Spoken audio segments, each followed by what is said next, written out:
see how much energy is in the atmosphere now. Is anybody pulling their cameras out and can't tell that their phones and their cameras and everything on Earth isn't working correctly? Can you tell that Christ's Spirit is everywhere? That Jesus' Spirit is everywhere? And I keep trying to tell people that God is in the universe on a spectrum of light. Also has the world in his hands, the light of the world. The hymns will tell you exactly as it goes.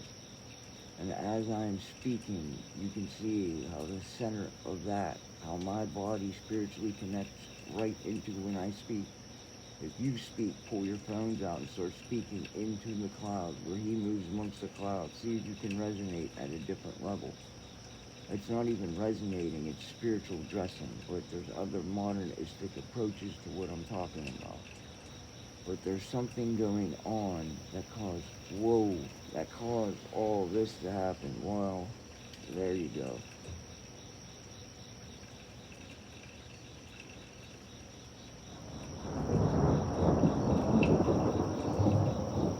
Recently, 100% of the entire frickin' pole shift and everything going on the Earth, 23-second interval thing going on inside the Earth's crust. Also, the entire shift of the Earth's core.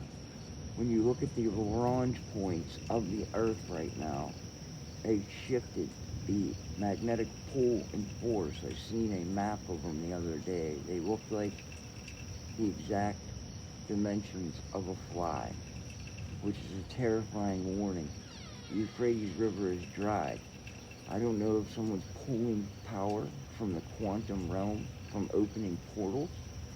I don't know if it's a concern from CERN, and it's actually probably very, very, very, very, very, very confusing to some of you people that don't know anything about quantum physics and how quantum mechanics and string theory and everything works. I have a ninth grade education. Okay, I'm a high school dropout, and everything that I've learned came through spirit. I need somebody to at least speak to me so I can explain to them that messing around, opening things without faith. Faith the size of a mustard seed takes the field. Jesus was talking about the field of manifestation between spirit and the paranormal. The paranormal, the parable, the paranormal world, the word goes through into the normal world, okay?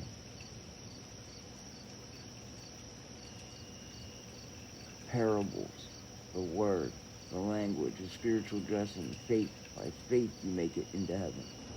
Not to defeat death and defeat Passover, you have to do it by faith in God. A spiritual dressing.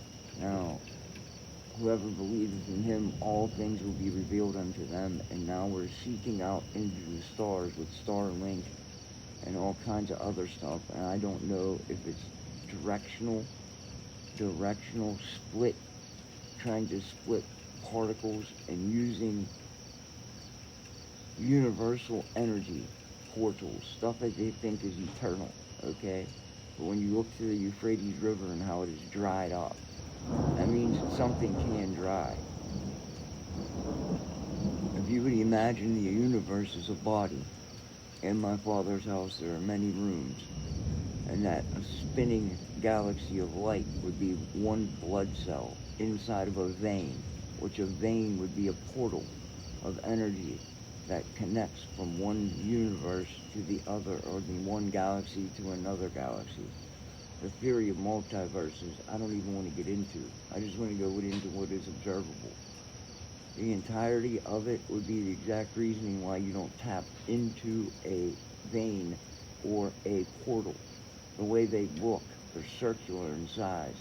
They have directional pull of gravity that pulls out to Andromeda or past it.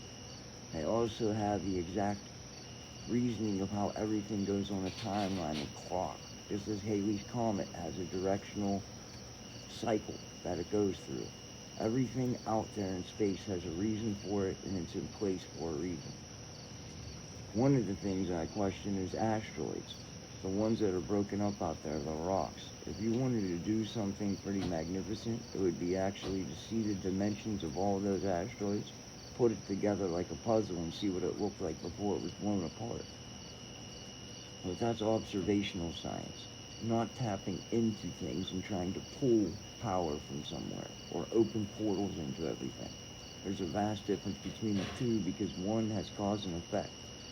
If you throw a rock into a pond, you ripple the water. How far does that ripple go? It doesn't go as far as you think because we have inertia working against it. You also have the current working against the ripple.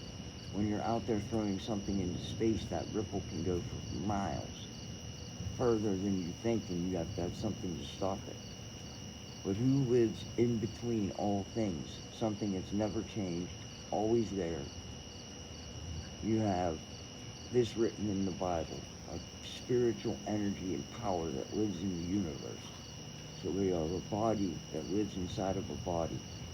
So please do not mess with things that you do not fully understand and test into opening space inside space. Once you change something, it's forever changed.